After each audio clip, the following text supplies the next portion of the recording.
ನಿನ್ನೆ ರಾಜೇಂದ್ರ ಅವರು ಸಿಎಂ ಅವ್ರನ್ನ ಭೇಟಿ ಮಾಡಿ ಕಂಪ್ಲೇಂಟ್ ಕೊಡ್ತೀವಿ ಅಂತ ಹೇಳಿದ್ದಾರೆ.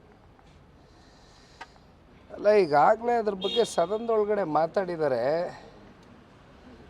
ಎಸ್ ಟಿ ಸಮುದಾಯಕ್ಕೆ ಸೇರಿರುವಂಥ ಕಾಂಗ್ರೆಸ್ನ ಒಬ್ಬ ಮಂತ್ರಿ ರಾಜಣ್ಣ ಅವರು ಅಷ್ಟೇ ಅಲ್ಲ, ಇವತ್ತು ಜಾರಕಿಹೊಳಿಯವರು ಕೂಡ ಈ ವಿಚಾರದಲ್ಲಿ ಬಹುಶಃ ಸಾಕಷ್ಟು ನೊಂದಿದ್ದಾರೆ.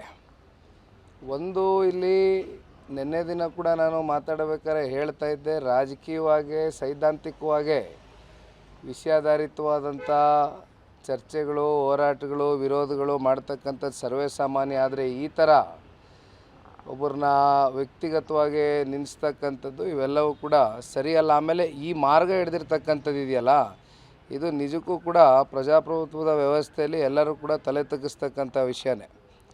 ಹಾಗಾಗಿ ಗೃಹ ಸಚಿವರ ಹತ್ರ ಏನು ಮಾತಾಡಿ ರಾಜಣ್ಣ ಅವ್ರು ಹೇಳಿದ್ದಾರೆ, ಆಲ್ರೆಡಿ ತನಿಖೆಗೆ ಒಪ್ಪಿಸ್ಬೇಕಾಗ್ತದೆ, ಒಪ್ಪಿಸ್ಲಿಕ್ಕೆ ನಾನೇ ಎಲ್ಲ ರೀತಿಯಾದಂಥ ಗೃಹ ಸಚಿವರಿಗೆ ಒತ್ತಾಯ ಮಾಡ್ತಾಯಿದ್ದೀನಿ ಅಂತಕ್ಕಂಥದ್ದು. ಯಾರು ಇದರಿಂದ ಇವೆಲ್ಲ ಏನು 48 ಜನನೋ 50 ಜನದ್ದೋ ಅದೆಂಥದ್ದೋ ಹೇಳ್ತಾರಲ್ಲ ಈಗ ಸದನದೊಳಗಡೆ, ಎಲ್ಲ ಕೂಡ ಬಹಿರಂಗ ಆಗಲಿ.